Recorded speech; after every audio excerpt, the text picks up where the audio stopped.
para una entidad que se llama la Convención sobre los Derechos del Niño. Allí para esta entidad él define a los niños toda persona menor de 18 años. Y según la UNICEF, que es otra entidad, son adolescentes aquellos que están entre 10 y 19 años.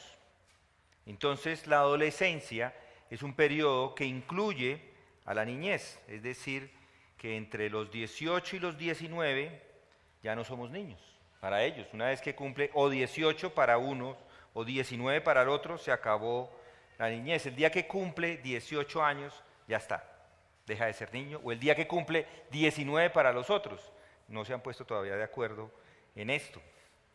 Y eso es realidad para ellos, es una realidad para ellos, porque con eso miden su actividad, con eso pueden defender los derechos de los niños, por ejemplo. Ponen un límite a esas defensas. Pero no es cierto para la vida real, porque hay muchos niños de 40 que todavía siguen siendo niños. Algunos inclusive más de 40. A veces inclusive nos reímos de aquellos que se comportan, que son adultos, ya bien adultos, pero que se comportan como niños y decimos, es que es como un niño. Pero en realidad lo que nos exhortan las Escrituras es a que crezcamos, no a que permanezcamos como niños. Y niños incluye a las niñas. También, ahí están, hoy el día con esto de los igualdad de género ya no quieren sino niños y niñas. Bueno, cuando yo digo niños los incluye a todos y a todas. Hay que madurar, eso es lo que nos está diciendo Pablo en el versículo 14. Ya no seamos niños, ya no seamos como niños o como niñas, es lo que él nos dice allí. Que ya no seamos infantiles. ¿Qué significa esta palabra infantil? Viene del latín infante o infate y hace referencia a aquel que no habla, que no tiene palabra, así lo llamaban, infantes porque no hablaban. Y eso es porque los infantes, no que no hablen, algunos hablan y no los calla nadie, sino se hace referencia a que cuando hablan, lo que dicen es inmaduro. Los análisis que hacen acerca de las cosas, los niños, o las decisiones que toman, por lo general son decisiones inmaduras. En el versículo 13, el apóstol nos está animando a que crezcamos. El apóstol anima a los efesios a crecer, a que maduren. Y esta maduración se da por medio del ministerio de los hombres que encontramos en el versículo 11. Esos hombres que están dotados con esos dones que encontramos allí, y el propósito es que crezcan. Noten, y les leo otra vez el versículo 13, que todos lleguemos a la unidad de la fe, del conocimiento pleno del Hijo de Dios, a la condición de un hombre maduro, a la medida de la estatura de la plenitud de Cristo. Y esto se da por el ministerio de estos apóstoles, profetas, evangelistas, pastores, maestros. El propósito es llevar a los miembros del cuerpo de Cristo a un hombre maduro, a la medida de la estatura de la plenitud de Cristo. Y ese crecimiento y esa madurez o perfección se da por el conocimiento del Hijo de Dios. Y como lo dije antes, es por medio de estas personas con esos dones que preparan a la congregación para crecer, para madurar, y ese madurar en su totalidad no va a llegar sino hasta un momento en el futuro. Aún no hemos llegado y hay mucho que hacer antes. Hasta que todos lleguemos, recuerden, hasta que todos lleguemos muestra lo que seremos en el futuro, y esa es la meta. Pero no estamos allá todavía, hay camino. Y mientras estemos acá debemos entender, tener en cuenta o que somos unos bebés, o que somos unos niños, o que somos unos adolescentes. El apóstol quiere esto, que nos demos cuenta de esto. Y el versículo 14 nos lo está diciendo. Y allí encontramos dos declaraciones esenciales que debemos conocer. Declaraciones que conociéndolas le van a ayudar a vivir una vida cristiana plena por haber creído. Le van a ayudar a vivir una vida después de haber creído en Cristo. Y hay que decir que es una nueva vida. No es una continuación de ninguna otra vida. No es un anexo a ninguna otra vida. Es una vida totalmente nueva.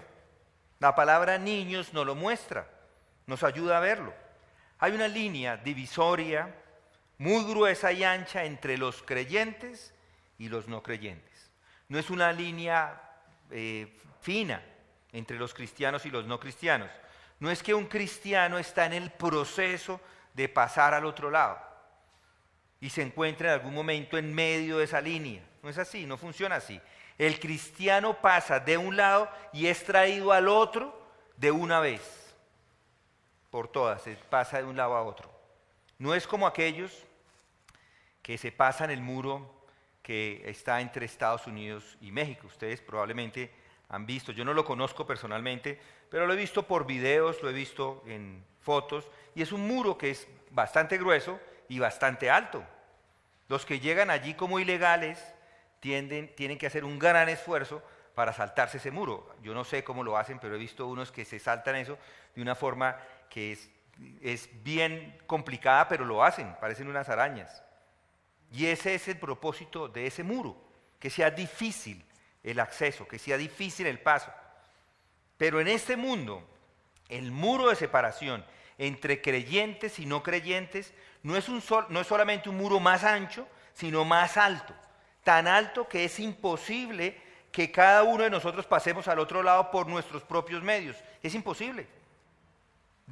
Para un cristiano pasar al otro lado, alguien tiene que abrirle la puerta de entrada. Y esto se hace sin hacer nada de su parte. En un momento está de este lado y al siguiente instante está del otro lado. Y se llega al otro lado arrepintiéndose de sus pecados, reconociendo que Dios es perfecto, reconociendo a Jesucristo como el único camino. Y Él es el único que puede abrir esa puerta. Él es el único que se puede llevar sus pecados. Él es el único que le puede poner esa sangre preciosa para que pueda acceder al otro lado sobre usted. De otra forma, Dios lo va a seguir viendo como un impío.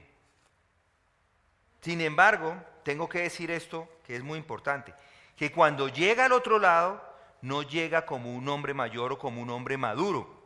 Cuando llega al otro lado, llega como un infante, como un niño. Llega como un bebé, como una nueva criatura.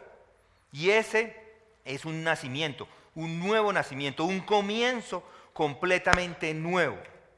Nace en un reino completamente nuevo que contrasta con el viejo reino.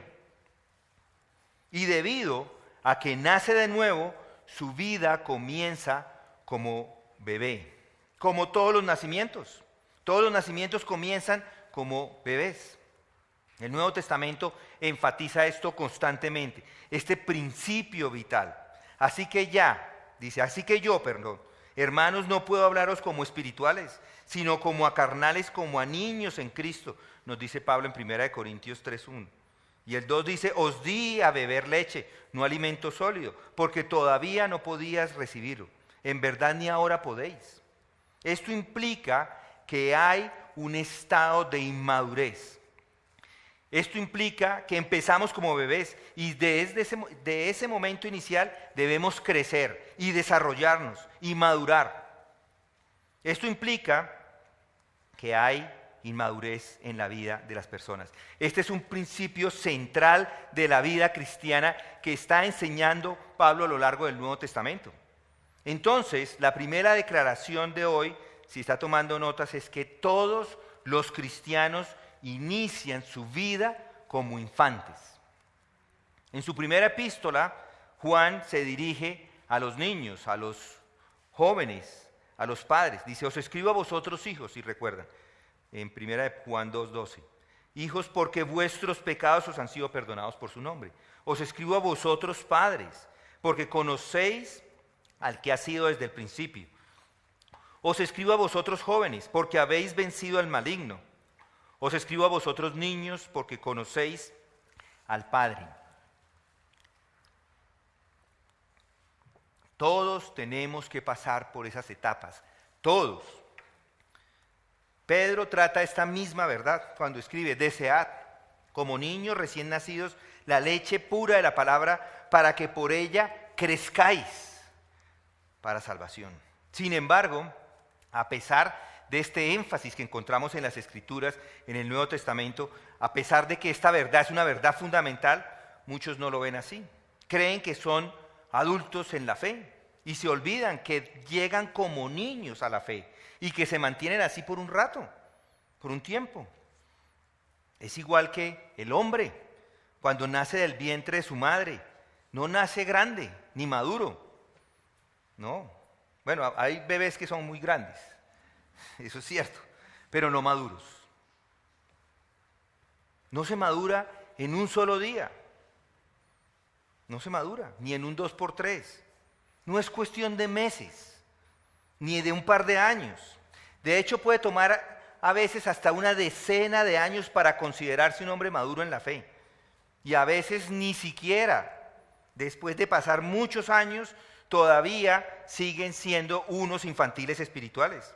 Y algunos creen, o crecen mejor, como si estuvieran siendo alimentados a punta de agua de panela. Pero nada de proteínas ni alimento sólido. Nada de buena carne. Y por eso se quedan infantiles y crecen muy poco. Entonces, hay que dejar en claro que la conversión no es el final de la vida cristiana. Es el comienzo. Y debe quitarse de la mente, de la idea de la mente, de que llegar a ser cristianos es el final de la historia. Es por eso que la iglesia hoy en Colombia se encuentra en ese estado de confusión. No han crecido porque están siendo alimentados con agua de panela y nada de filet mignon.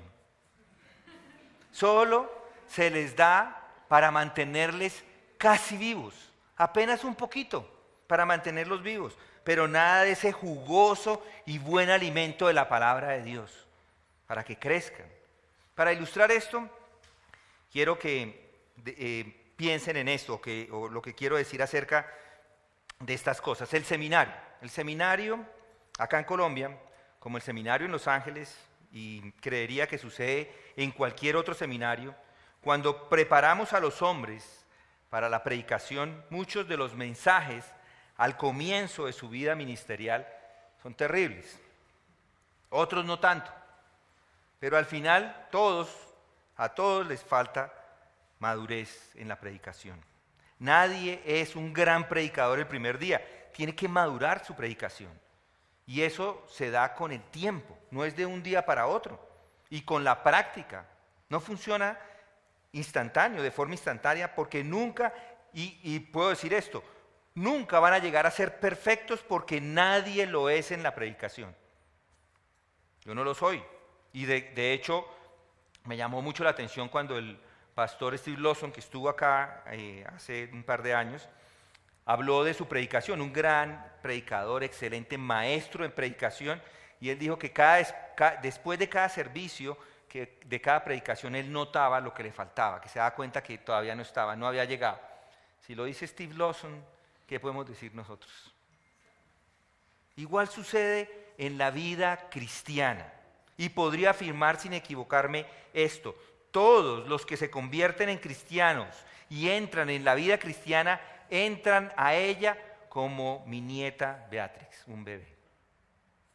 Un bebé. Puede que sea un gran intelectual, o político, o un gran empresario, o un excelente profesional, o que sea alguien con una personalidad especial. Sea lo que sea, no importa, al final, porque siempre llega como un bebé espiritual. Y todos debemos considerar a los nuevos creyentes como bebés, de esa forma. Y usted mismo debe considerarse a sí mismo como un bebé, cuando cree, debe considerarse a sí mismo como un bebé. Pero desafortunadamente se supone que si un hombre es grande en algún otro aspecto de su vida, se cree que también puede ser grande en la iglesia. A veces entonces en las iglesias no lo tienen en cuenta, y solo porque son hombres grandes afuera en otras áreas, un gran deportista, un gran político, un gran empresario, pues los ponen en el liderazgo. Y esto lleva más adelante a que se tenga que hacer o disciplina, porque estos hombres inmaduros caen en algún pecado terrible, o lleva a que ellos mismos se hagan a un lado, porque se dan cuenta de que todavía les falta mucho camino.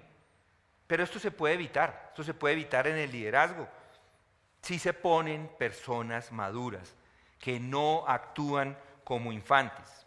Por eso no es tan fácil poner hombres en el liderazgo, nombrar ancianos, porque deben ser maduros. Usted y yo debemos entender estas cosas, que la iglesia, debemos entender que la iglesia es diferente al mundo. Y el apóstol repite este principio con tanta frecuencia que es asombroso que muchos lo olviden. ¿Recuerdan estas palabras de él mismo? El hombre natural no acepta las cosas del Espíritu de Dios porque para él son necedad. Muchos actúan como hombres naturales y no las pueden entender porque se disciernen espiritualmente. Y más adelante dice, pues considerad, hermanos, vuestro llamamiento. No hubo muchos sabios conforme a la carne, ni muchos poderosos, ni muchos nobles. Esto no es de ellos, esto no es de nobles, ni de sabios, ni de poderosos. Las personas deben dejar de pensar que los sabios naturales del mundo deben ser los líderes de la iglesia. No es de sabios conforme a la carne, ni de naturales, porque ellos no aceptan las cosas del Espíritu. Así que debe entender que cada uno de nosotros comienza como un bebé. Y como un bebé se convierte en un niño para después ser un adolescente y luego un adulto mayor. En la iglesia no debe importar cuál es su capacidad intelectual o capacidad social, no importa su trabajo o el estatus que ha logrado en el mundo secular. Lo que requiere aquí es el entendimiento espiritual, pero no solamente entenderlo, aplicarlo a su vida. No basta con conocer, porque eso es simplemente entendimiento intelectual. Tiene que aplicar esas cosas a su vida. Porque muchos conocen las verdades, pero no las han apropiado. Muchos saben de las verdades bíblicas, pueden citar, memorizar versículos, pero en realidad no los han puesto en práctica en sus vidas. Un conocimiento espiritual de la verdad no es nada sin práctica. Solo conocimiento hace que las personas sean orgullosas, pero conocimiento con apropiación de esa verdad le hace humilde. Y le doy gracias a Dios por esto, porque este entendimiento es fundamental para la iglesia en crecimiento. Para nuestra iglesia que está creciendo en ese momento en números, debe entender que debemos crecer espiritualmente, que debemos crecer, madurar como iglesia y cada uno de forma individual. Debemos darnos cuenta de que esa es la marca de la iglesia cristiana, la sana doctrina aplicada a la vida. No hay ni grande ni pequeño. Todas esas divisiones y distinciones son completamente irrelevantes. En las iglesias no hay divisiones ni distinciones, no hay griego, ni judío, ni bárbaro, ni escita, ni esclavo o libre. Todos entramos al reino de la misma forma y todos empezamos bebés recién nacidos. ¿Entienden esto? ¿Entienden? Regresemos al texto porque allí encontramos en el texto, como dice Pablo, para que ya no seamos niños. Él quiere que no seamos niños, que no seamos niños. Allí el apóstol ahora nos demuestra con las siguientes frases que los niños tienen ciertas características y tendencias peculiares. Dice, para que ya no seamos niños sacudidos por las olas y llevados de aquí para allá por todo viento de doctrina, por la astucia de los hombres, por las artimañas engañosas del error. Aquí vemos un ejemplo de que el apóstol Pablo conocía la psicología infantil moderna. Ahí está. En estas verdades vemos una descripción perfecta de los niños, de su mentalidad, como hoy lo describen también los psicólogos. Y es también cierto para usted y para mí en la medida en que comenzamos nuestra vida cristiana. Es esencial para el crecimiento, que se dé cuenta de estas cosas usted mismo. Porque si no lo hacen, nunca aprenderán a seguir, nunca van a aprender y van a seguir siendo niños. Así es. Yo recuerdo que he estudiado inglés toda la vida, muchos años, y llegué a una ciudad donde solamente hablaban inglés en ese momento, y recuerdo que en un momento me sentí satisfecho. Dije, ya está, yo ya me lo sé todo, ya no necesito más. Pero me di cuenta que el camino todavía estaba largo, porque uno llega a un momento en que es funcional. Uno aprende hasta cierto momento. Cuando decide que no quiere aprender, pues no aprende más. Así es la vida cristiana. Uno puede llegar hasta ese momento que dice, bueno, yo ya me las sé todas, yo ya sé cómo es el camino de entrada al cielo, yo ya sé que la Escritura es la palabra de Dios, pero llega un momento en que si eso es su tope, hasta ahí llegó. No avanza, no crece más. Igual sucede en la vida cristiana, así es la vida cristiana. Si no saben qué les falta, no aprenden, porque creen que ya lo saben todo. No hay nada más trágico que ver a los cristianos que permanecen como niños, como infantes, simplemente porque se creen muy maduros. Pensaron que lo tenían todo al momento de la salvación, solo para darse cuenta de que siguen siendo niños a lo largo de todas sus vidas. Muchos no parecen haber entendido que deben apropiarse de las verdades y ponerlas en prácticas. Algunos siguen siendo infantiles, egoístas, envidiosos, pataletudos. Siguen siendo igual, siguen peleando con todo, siguen peleando con el liderazgo, siguen peleando con los hermanos. ¿Por qué se da eso? Porque siguen siendo bebés. Hay que comprender estas cosas y entenderlas. Entender las promesas que encontramos en las Escrituras, entender los mandamientos que están allí, porque esos mandamientos son para cada uno de nosotros. Debe entender que debe crecer en la gracia y en el conocimiento del Señor. Y les puedo dar muchas características de los niños, de cómo son los niños, que también son características de los que son bebés espirituales. Pero veamos lo que el mismo apóstol nos está dando en el texto. Noten cómo lo dice: sacudidos por las olas. ¿Qué significa esto? Que los infantes van como las olas de aquí para allá y están en presente o permanente movimiento. Es como un barco de papel que se pone en medio del océano, en una tormenta, donde hay olas de 3 metros de alto que se mueven de aquí para allá. Y el barquito de papel, piensen en un barquito de papel, no tiene cómo mantenerse estable, es sacudido para allá, para acá, para allá, porque no puede hacer nada más. La imagen que nos está pintando aquí el apóstol con estas palabras es impresionante. Así son los bebés espirituales. Son como ese barco de papel en medio de un mar superpicado. Y esa es la característica de los niños. Los niños son inocentes, no en el sentido de que sean culpables, sino inocentes que cualquiera les engaña con un dulce. Son vulnerables porque les falta discernimiento. Y esto es fácil verlo. Fácil verlo, por ejemplo, en familias donde hay varios hijos. Los menores normalmente siguen a los mayores, simplemente porque ese es su modelo. Repiten todo lo que ellos hacen, pero en la medida que va pasando el tiempo, los menores van cogiendo discernimiento y ya no lo repiten, ya no lo hacen porque están creciendo y están madurando. Así es. Les falta a los pequeños discernimiento que viene con la edad. Igual es la vida cristiana, tienen que crecer.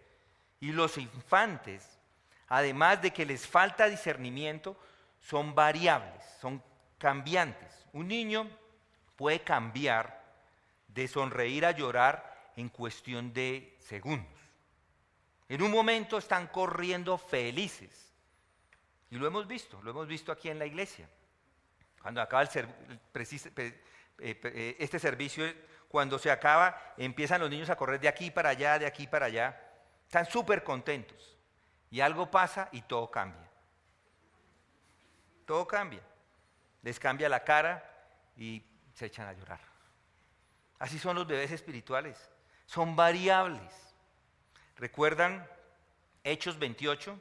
Se los voy a leer. Pablo se encuentra en esta isla de Malta. Hay frío y se prende una hoguera. Pero cuando Pablo recogió una brazada de leña y la echó al fuego, una víbora salió huyendo del calor y se le prendió la mano. Y los habitantes, al ver el animal colgado de su mano, decían entre sí: sin duda, este hombre es un asesino, pues aunque fue salvado del mar, justicia no le ha concedido vivir. Pablo, sin embargo, sacudiendo la mano, arrojó el animal al fuego y no sufrió ningún daño. Y ellos esperaban que comenzara a hincharse o que súbitamente cayera muerto. Pero después de esperar por largo rato y de no observar nada normal en él, cambiaron de parecer. Y decían: es un dios. En un segundo era un asesino, al siguiente es un dios. Esa conducta es típica del niño, sacudidos por las olas, de aquí para allá. En un momento piensan algo y al instante piensan otra cosa. Siempre es triste ver este comportamiento en los cristianos. Pero la realidad es esta: todos empezamos ahí, porque todos somos bebés, niños cuando empezamos. Y esto se manifiesta, por ejemplo, con la falta de control de uno mismo. La ira, por ejemplo, es una marca de inmadurez. El mal genio, la violencia, las pataletas son características de los niños. Por esto es que los padres tienen que aprender a manejar estas situaciones, o de otra forma se salen de control. Los niños no practican autodisciplina, ni los impulsos por los diferentes estados de ánimos. Ellos no dicen: uy, yo me tengo que controlar. Un bebé no se controla de nada. El libro de Proverbios nos dice: mejor es el lento para la ira que el poderoso, y el que domina su espíritu que el que toma una ciudad. El autocontrol es una tarea muy difícil. El niño no se controla a sí mismo y solo expresa lo que quiere y lo que viene a su mente. El niño hace las cosas sin pensar y las quiere de una vez. Cuando él desea algo es ya. Si no se le da, muestra su ira, muestra su temperamento y disgusto. En un momento, ¡bum!, una pataleta de ellos. El niño con esto manifiesta su incapacidad para controlar sus reacciones y respuestas a las cosas que suceden. Y muchos de los adultos se comportan como niños en este sentido. Otra característica de un niño es que se deriva un poco de las anteriores, es que el niño siempre reacciona excesiva y violentamente a las cosas que le suceden.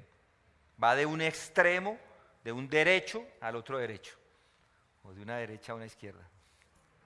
Tienen hambre y no van a parar de llorar hasta que sean satisfechos, por ejemplo. Un bebé no para, piensen en ellos. Un bebé cuando tiene hambre, no hay nadie que lo controle.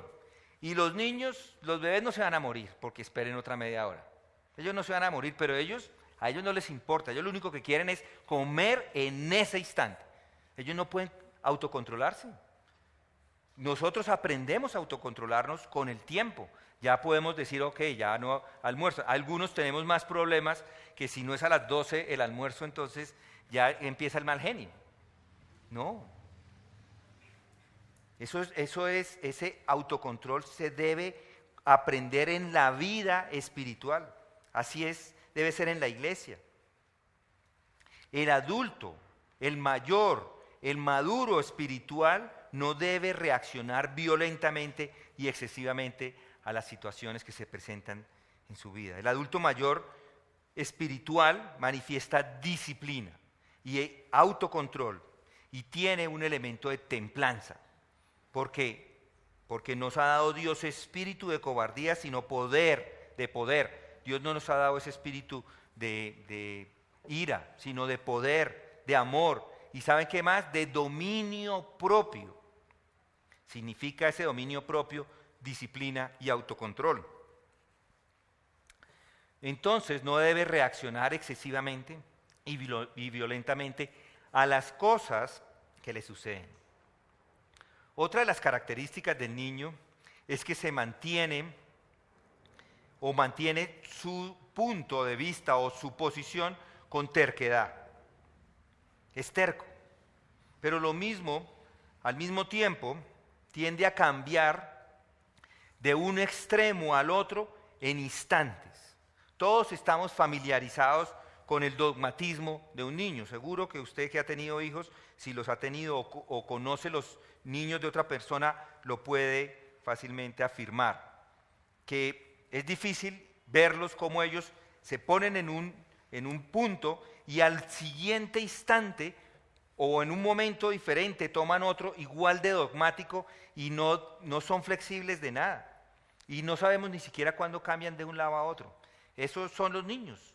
Esos son los niños que están variando. Ese es su estado. Ellos están de estado de agitación perpetua. Son como las olas. De la misma manera, el adulto que acaba de convertirse en cristiano tiende a mostrar estas mismas cosas, estas mismas características, que no solamente las muestra como individuo, sino que la congregación también puede estar en ese mismo estado. Adicionalmente a esto, los niños son egoístas, son envidiosos, no miden las consecuencias, no son bondadosos, no son fieles, son impacientes. Y son las mismas características de los inmaduros. No hay fidelidad, son impacientes, es lo mismo a aquellos que son inmaduros. Todo esto debería llevarnos a preguntarnos si estamos manifestando una de estas características de niños en nuestras vidas. Esta inestabilidad, estos movimientos constantes, esta agitación es característica de la inmadurez. Esta tendencia a ser violentos en diferentes aspectos es lo que muestra que debe crecer. Esta falta de disciplina y de autocontrol, sobre todo, esta incapacidad para controlar sus reacciones a las cosas que suceden, indica que son bebés espirituales. En otras palabras, esa es la vida infantil. Y ojo, no es una crítica a los niños. Lo que estoy hablando acá no es criticándolos, es una descripción. Es una descripción de lo que son. Esa es la característica del niño. Eso es como es un niño. Y el niño no puede evitarlo. Entonces, si usted está acá, debe entender que no se puede quedar allí, en ese estado infantil. Está mal quedarse allí. Y es hora de crecer, a crecer, mis hermanos, a madurar. Lo segundo, sobre los niños, es su facilidad de ser engañados. Ahí dice en el texto, y llevados de aquí para allá por todo viento de doctrina. Es decir, llevados en todas las direcciones. El viento viene de algún lado y de repente parece ir para el otro lado. Las veletas meteorológicas muestran eso. Es muy común en otros lugares, no tanto en Bogotá, porque muchos de nosotros vivimos en edificios. Pero estas cosas son comunes en algunos lugares que tienen, si los han visto, estas veletas meteorológicas son esos aparatos que tienen como una flecha y encima un gallo que se mueve para acá o para allá. Es eso. Esto muestra los cambios del viento. Y un niño, de manera similar, da la vuelta de un lado a otro, es arrastrado por todo tipo de enseñanza en todas las direcciones imaginables. Y esto es simplemente una forma gráfica o pictórica de mostrar que el niño siempre puede ser manejado porque el niño tiende a creer todo lo que se le dice. El niño, porque es niño, cae fácilmente a cualquier impostor. Por eso es que los niños los raptan, porque son fácilmente engañados. Y pasa lo mismo con los nuevos creyentes o con los viejos, que son inmaduros. Y por eso el apóstol está particularmente preocupado y quiere que sepan esto, porque hay ignorancia, y la ignorancia es nada más que la falta de conocimiento. Sin un estándar no se puede probar ni evaluar nada. Y de hecho, el hecho de no probarlo significa que carece de juicio. Por ejemplo, cuando se enfrenta a una serie de enseñanzas, ¿cómo decide usted cuál es verdad? ¿Cómo puede decir esto es verdad o esto es mentira? ¿Cómo lo puede hacer? ¿Lo dijo MacArthur? ¿O lo dijo tal? Eso es verdad porque es que lo dijo él. No, no funciona así. El estándar no es MacArthur, el estándar son las escrituras, el estándar no soy yo, el estándar es lo que dice la palabra. ¿Cómo puede usted juzgar lo que yo estoy diciendo si es verdad o no? Ir a las escrituras, ir a ver como los de Berea que van y miraban si lo que se decía era verdad. Así es la manera. Yo lo que hago para preparar un sermón, hago varias actividades, pero por lo general leo varios comentarios. Algunos de ellos dicen cosas que no son correctas. Otros, por el contrario, lo dicen bien, lo argumentan bien, y eso me ayuda en la preparación de los sermones. Pero ¿cómo sé qué es correcto y qué no? Pues estudiando, leyendo, aprendiendo, conociendo más. Para poder tener discernimiento, solo hay una respuesta a eso. ¿Cómo puede tener discernimiento? Estudiando, conociendo, lo que le va a permitir en su momento poder probar lo que se ha dicho. Y si no tiene el conocimiento, simplemente no está en condiciones de evaluar lo dicho. Ese es el problema con el niño. Y se vuelve una tragedia cuando lo encuentra en aquellos que siguen siendo niños cuando ya deberían ser adultos. Uno dice, pero este hombre, otra vez en lo mismo. Crezca, crezca. Otra característica de la juventud es que son aficionados al cambio y anhelan lo nuevo, lo novedoso. Eso fue lo que encontró Pablo en Atenas con estos filósofos epicureos. Ellos querían que Pablo les hablara algo nuevo. Háblenos algo nuevo. Eso era lo que ellos querían. Y eso es típico de la mentalidad infantil. Siempre están interesados en lo último y lo consiguen. Yo recuerdo mis hijos de pequeños, ellos eran los que nos introdujeron a todo lo nuevo, porque ellos son los que están en lo nuevo todo el tiempo, buscando qué es nuevo. Eso es típico en los niños, pero es típico también en muchos cristianos hoy.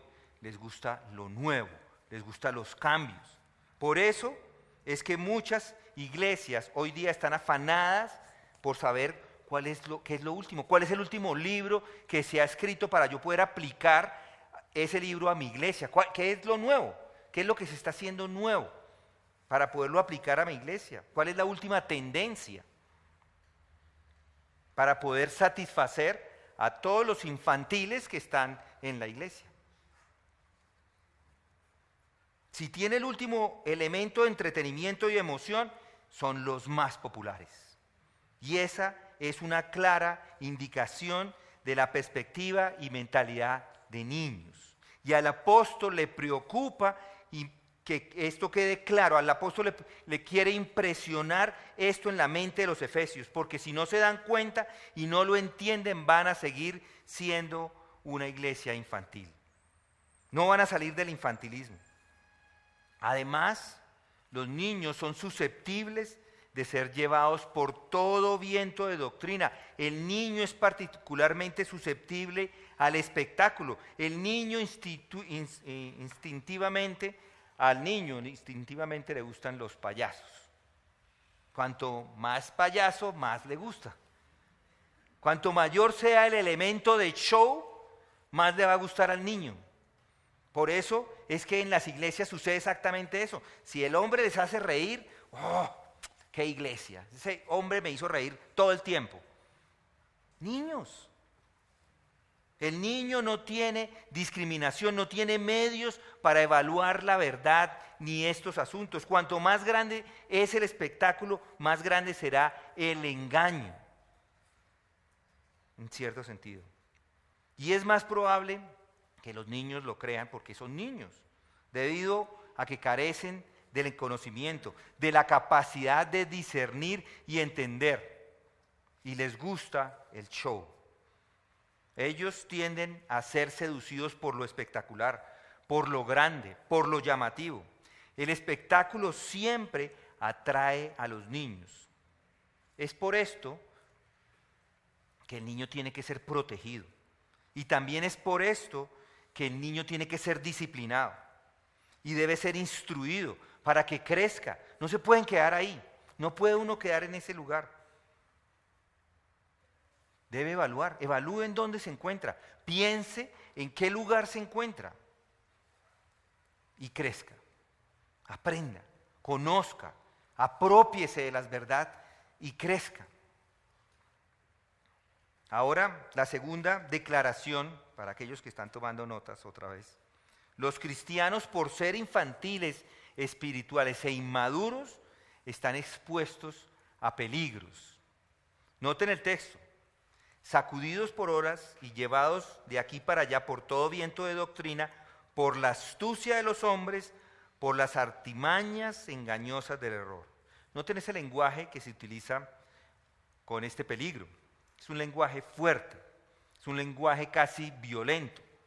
Ya sea que leemos a Jesús o las palabras de Pedro o las palabras de Pablo en relación a los falsos maestros, siempre se refieren al enemigo con palabras fuertes. Mateo 7:15 lo dice: cuidaos de los falsos profetas que vienen a vosotros vestidos de ovejas, pero por dentro son lobos rapaces. Mateo 23:27, hay de vosotros escribas y fariseos, hipócritas les dice, porque sois semejantes a sepulcros blanqueados, que por fuera lucen hermosos, pero por dentro llenos de huesos muertos y de toda inmundicia. Así también vosotros por fuera parecéis justos a los hombres, pero por dentro estáis llenos de hipocresía y de inequidad. Y más adelante en el versículo 33 de ese mismo capítulo 7, serpientes, camada de víboras. Son palabras, no los está apechizando con esas palabras. Noten cómo dice Pablo en 2 de Tesalonicenses, inocuo, cuya venida es conforme a la actividad de Satanás, con todo poder y señales y prodigios misteriosos y con todo engaño de inequidad para los que se pierden. Los que se pierden están siendo engañados. Para los que se pierden, porque no recibieron el amor de la verdad para ser salvos. Por esto Dios los enviará un poder engañoso para que crean en la mentira. Dice que existe, lo que está diciendo acá es que existe el peligro de que los infantes e inmaduros puedan ser engañados, puedan ser llevados a todo engaño e inequidad. Mis hermanos, no hay un lenguaje más fuerte en todas las escrituras que el que se utiliza acá para los falsos maestros. Pablo se refiere a ellos como perros. El apóstol Juan dice que son el anticristo en lugar de Cristo. Pedro se refiere a ellos como herejes. Tienen los ojos, dice Pedro, llenos de adulterio y nunca cesa de pecar. Seducen a las almas inestables. Tienen un corazón ejercitado en la avaricia, son hijos de maldición. Todos estos escritores utilizan el término mentirosos en relación a la enseñanza que están siendo propagada por estos falsos maestros. Y esto es simplemente el resultado de la obra de Satanás. Fue él mismo, la misma serpiente que entró por primera vez en la vida del hombre con una mentira. El hombre, si lo recuerdan, estaba en estado de perfección, en comunión con Dios y disfrutando de esta comunión. Pero la serpiente entró y engañó a Eva con sus sutiles insinuaciones y sugerencias. Y la sutileza y el engaño fue lo que llevaron a esta mujer a pecar. Y en la Biblia ha sido desde ese momento una muestra, ahí vemos una muestra de que ese es el hombre, ese es el hombre. Pero los niños no son conscientes de esto. Y por esta razón, dice el apóstol, el Señor Jesucristo ha establecido la iglesia, los apóstoles, profetas, evangelistas, pastores y maestros para instruir, para que crezcan, para que sepan que hay peligros afuera, para mostrar esos errores. Esa palabra astucia o estratagema, esa palabra en el griego se traduce como dados de juego y se refiere a jugar a los dados. Pero no solamente a tirar los dados o a jugar a los dados, sino a jugar los dados con algo de engaño, con un elemento de engaño. Es decir, que una persona cuando está jugando con otro a estos dados y no presta atención, el hombre con los dados los tira y manipula de alguna forma el número para que salga el que él desea. El juego de dados y de azar dan una oportunidad al hombre por la rapidez de las manos de estos hombres para engañar los ojos de los otros. Y el apóstol está describiendo a los falsos con esa misma palabra, que estos falsos maestros vienen de forma astuta a engañar al joven cristiano. Vienen con algo parecido a la realidad, algo que es similar pero no lo es. No están jugando limpiamente. Ustedes han visto estos hombres ahí en el centro con una hoja de papel, con 3 bolitas y le van dando vuelta, vuelta, vuelta. Y cuando menos se da uno cuenta, lo engañaron. Lo engañan. Engañan porque son astutos, son muy rápidos. Y es de esa misma astucia de la que está hablando Pablo. Ellos son como hombres que son expertos en los juegos, son expertos en el lanzamiento de dados y el azar y saben cómo manipular, son rápidos, son sutiles. Y el joven en su inocencia no está mirando con cuidado y entonces es engañado. El apóstol no se conforma con dejarlo así, continúa diciendo que esto hacen por la astucia de los hombres y por las artimañas engañosas del error. Noten esa palabra artimañas, es la misma palabra que usa en Efesios 6:11, revestidos con toda la armadura de Dios para que podáis estar firme contra las insidias del diablo. Esa es la misma palabra, insidias o artimañas. Y esto se refiere al método que emplean para engañar. Esto llama nuevamente la atención sobre los engaños, sobre la inteligencia, sobre la sutileza de sus métodos para engañar. Y noten esa palabra engañosas. En otros lugares se traduce como astucia. Es una palabra que originalmente significa seguir a alguien y rastrearlo como un animal rastrea a su presa. Piense en la selva del Amazonas, un jaguar que está detrás de un venadito. El venado camina, mueve la colita, está caminando, periódicamente se detiene, mira para un lado, escucha.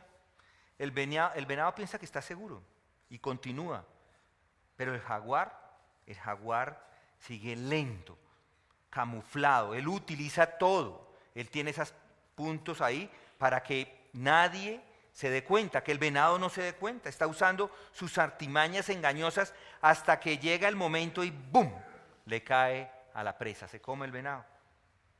Esa misma palabra está utilizando Pablo, el apóstol Pablo acá, para decir esto.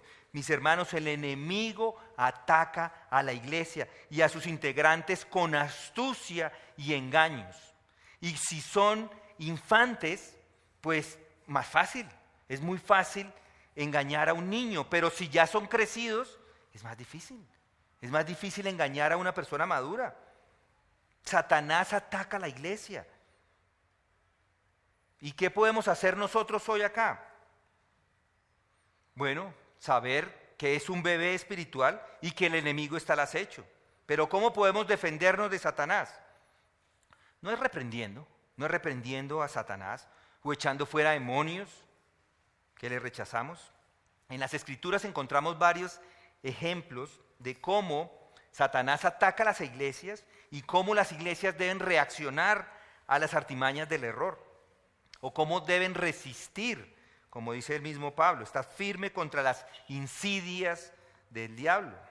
En Apocalipsis encontramos 7 iglesias, de las cuales 2 de ellas se defendieron bien de Satanás, las iglesias de Filadelfia y de Esmirna. Las otras 5 no tanto. Y tenían la necesidad de que Juan les advirtiera. Advertencias que creo nos pueden a nosotros ayudar a tener unas aplicaciones para este tema que estamos tratando. Por ejemplo, la iglesia de Éfeso. Esta iglesia perdió su primer amor. ¿Cómo lo perdió? Compró la mentira del diablo, la mentira de Satanás, de que lo más importante son los hijos. Es que lo más importante son los hijos. Lo más importante es mi esposo, o el entretenimiento, la familia, el tiempo libre, o el éxito profesional, o el dinero. Una vez que cambio mi primer amor por estas cosas, le estoy comprando la mentira al diablo. Para ellos todo era más importante que Cristo. ¿Y cómo se puede regresar a ese primer amor? Arrepintiéndose, de rodillas, volver a las Escrituras. Si usted ha perdido su primer amor, vuelva a la lectura, vuelva a testificar, vuelva a tener comunión con los hermanos, permanezca cerca del fuego de la palabra de Dios. La iglesia de Pérgamo fue engañada también, con la idea de que la iglesia debe ser similar al mundo. Es que debemos tener, seguramente hoy día, debemos tener todos los elementos de PowerPoint, debemos tener todo, las luces, todo para que seamos como un concierto de música, porque así nos parecemos más al mundo y las personas van a venir. Esa fue la mentira que se creyeron los de Pérgamo. Ellos fueron engañados. Ellos mantenían allí a los que enseñaban las doctrinas del mundo, las enseñanzas de Balaam. Estaban siendo imitadores del mundo. Y es lo mismo con la iglesia hoy. No es cortejar e imitar al mundo, no es conformar la iglesia imitando los poderes de las tinieblas, sino obedecer el mandamiento que tenemos en las Escrituras de cómo se debe hacer iglesia. Y cómo, si nos encontramos en esa posición, cómo podemos nosotros corregir otra vez el arrepentimiento. Si usted ama verdaderamente a Dios con todo su corazón, alma, mente y fuerza, su deseo debe ser de tener una iglesia o mantener una iglesia como está descrita en las Escrituras y no como el mundo es. La iglesia de Tiatira dejó la puerta abierta al pecado. Satanás la engañó. Con sus engaños la convenció que pueden permitir un poquito de pecado. Está bien, nosotros todos somos pecadores, un poquito de pecado está bien. Permitieron la entrada de Jezabel, quien enseñaba y seducía a quienes cometían actos inmorales. Y esto lo vemos en muchas iglesias. Hay iglesias que se han entregado al pecado, inclusive hay líderes que se han entregado a la inmundicia, a la seducción de actos inmorales. Y la forma de tratar el pecado es la práctica de la disciplina eclesiástica. Muchos no hacen disciplina en sus iglesias, pero si la iglesia permite el pecado y no practica la disciplina, abre las puertas a más pecados y abre las puertas a Satanás. Así es. La iglesia de Sardis tenía gente muerta o medio muerta, a punto de morir. Los que la dirigían eran unos cadáveres. Los muertos eran los que remaban el barco. Eran los muertos los que izaban la bandera y eran los que guiaban la nave. ¿Y qué puede hacer una iglesia impregnada de Satanás? Solo arrepentirse. No hay otro camino. Arrepentirse verdaderamente. Pensemos si esto aplica de alguna forma a su vida. ¿Ha estado fascinado por la gloria y la majestad de nuestro Señor? ¿Ha estado alguna vez sobrecogido por el esplendor de su presencia? Tener un entendimiento correcto de su palabra le ayudará a conocerlo de esta forma. Es Dios y Cristo para usted, como lo expresa el salmista en el Salmo 18:2. El Señor es mi roca, mi baluarte, mi libertador, mi Dios, mi roca en quien me refugio, mi escudo y el cuerno de mi salvación, mi altura inexpugnable. ¿Es así Él para usted? El arrepentimiento trae a la vida de la iglesia vida cuando está medio muerta. Es la única forma. La iglesia de Laodicea era la peor de todas. Fue la iglesia que inclusive se hizo apóstata. Pero recuerden que en su fundación no se dio como una iglesia apóstata, sino que permitió la entrada de las artimañas engañosas del error y cayó como presa del jaguar. Muerta quedó. Era una iglesia hipócrita. Y esas iglesias le producen náuseas a Cristo. Él las vomita de su boca. Esta es la iglesia hipócrita y falsa, que al final no es iglesia. Aquellas iglesias que permiten la entrada, por ejemplo, del liberalismo teológico, son de este tipo. Se ponen la máscara de cristianos, sí, nosotros somos cristianos, pero sus seguidores niegan las escrituras, niegan la verdad que encontramos allí, la deidad de Jesucristo, la resurrección y otros dogmas que son fundamentales de la iglesia. Hoy muchas de las grandes mega iglesias que conocemos están en esta categoría. Tienen todo el dinero y los adornos, pero son apóstatas. Y lo peor es que no se dan cuenta de que son desgraciados, miserables, pobres, ciegos y desnudos, como dice Apocalipsis 3:11. ¿No sabes que eres un miserable y digno de lástima? Pobre, ciego y desnudo, dice Pablo. Para ellos no les queda sino que se les dé el evangelio, que alguien vaya y les predique, porque no hay vida en esa iglesia. Y el único destino que tienen es el infierno.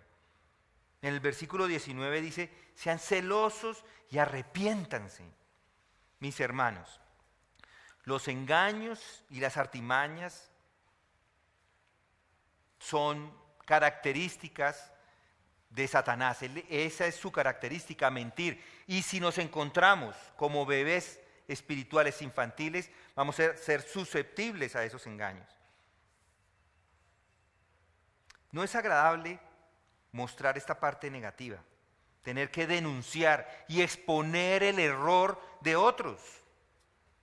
Pero cualquier pastor, cualquiera que tenga o que sienta un poquito de responsabilidad por su congregación, debe hacerlo. Debe advertir. Es la responsabilidad de todo pastor, como era la responsabilidad de Pablo con estas almas en Éfeso, ministrarles y velar por el bienestar espiritual de estas personas. Y es por esto que él se ve obligado a pronunciar estas advertencias. Muchas veces estas advertencias no son aceptadas porque se vive una generación superficial y vacía. Pero si no se advierte al pueblo, será engañado por los falsos maestros, como la serpiente engañó a Eva. Ya no debemos ser niños, dice Pablo, sacudidos por las olas y llevados de aquí para allá por todo viento de doctrina, por la astucia de los hombres, por las artimañas engañosas del error. Que Dios abra sus ojos y tenga misericordia de ustedes y les dé comprensión espiritual, que Dios les dé discernimiento. Debe saber que debe crecer y conocer que hay posibilidades de ser engañados, pero debe resistir a las artimañas del diablo en nuestros días y en esta generación. No expulsando demonios, esto no es de expulsar demonios, sino estando firmes a las insidias del diablo, como anima Juan a las iglesias del Apocalipsis, de tal forma que lleve honor y gloria a nuestro bendito Señor y Salvador. Él es la cabeza del cuerpo que es la iglesia, de la cual tenemos el privilegio de ser miembros. Vamos a orar. Padre, hoy te pedimos que estas palabras que tú has presentado frente a nosotros sean verdad en cada uno. Y que nos animen a ese crecimiento, que nos animen a estar atentos al engaño, a estar atentos a las artimañas del error. Padre Santo, sabemos que nosotros no podemos solos, por eso te pedimos que continúes ministrándonos por medio de tu palabra estas verdades para que podamos crecer en santidad. En el nombre de Cristo oramos. Amén.